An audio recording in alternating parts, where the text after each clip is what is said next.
ओम शांति। आज 8 अप्रैल 2025 की मीठी मुरली याद की पंचामृत। आज बाबा ने कहे कि संगम योग है पुरुषोत्तम बनाने का युग। इसमें तुम परमपिता परमात्मा से आत्माएं मिलती हैं। तो आज रात 1 बजे हमारी यज्ञ की आदि रत्न दादी रतन मुनि जी की आत्मा परमात्मा से मिल गई और ये हम सभी के लिए बहुत शोक का दिन है।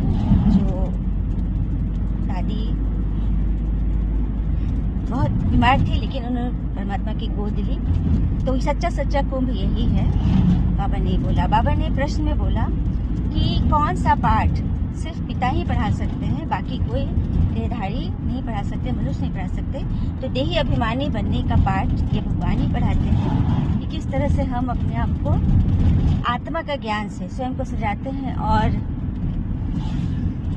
ये सभी को हमको ये पता है कि हम सभी एक्टर हैं और पार्ट प्ले करने आए हैं। तो हीरो पार्ट प्ले करना है, धारना है। पुरुषोत्तम बनने के लिए कनिष्ठ बनाने वाली जो इविल बातें हैं उससे अपने आप को बचा लेना है। तो इविल बातें अर्थात व्यर्थ बातें, कचरे वाली बातें, जैसे कि हम रोड से जा रहे हैं, हाँ हम पैदल हैं, सामने से कोई पशु कीचड़ में सन करके और पतला रोड है वो सामने से आ रहा है, तो हम क्या करेंगे? हम उससे उस समय तो नहीं लगेंगे, उसको वहीं डांटने तो नहीं लगेंगे, हटो हटो, तो कीचड़ के छींटे हमारे में पड़ जाएंगे। तो क्या करना, अपना रास्ता बदल लेना है, ठीक है? उस वक्त बच जाना है। यही है ईविल बातों से अपने आप को बचा लेना। जो नहीं बचाते तो फिर कीचड़ में लिप्त हो जाते हैं और फिर बाबा तो सब देख रहे हैं। दूसरा है नष्टो मोहा बनकर देही अभिमानी बनने का अभ्यास करना है।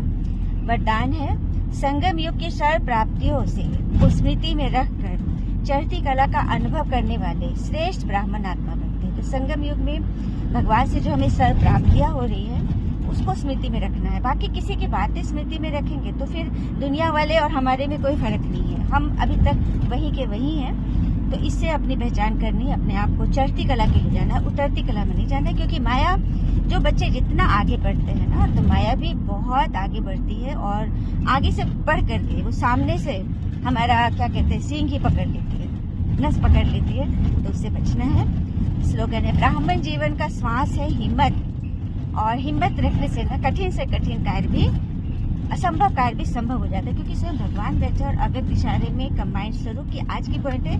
सपूत बच्चे जो होंगे ना, वो कोई भी बात होगा, कुछ होगा, सबसे पहले बाबा से मिलेंगे और कंबाइंड स्वरूप से अपने आप को भरेंगे, तभी वो शक्तिशाली बनेंगे और सभी को शक्तिशाली बनाएंगे। तो सच्चा महाकुंभ है जिसमें हम सभी आज दादी जी के लिए आकाश दें, उनको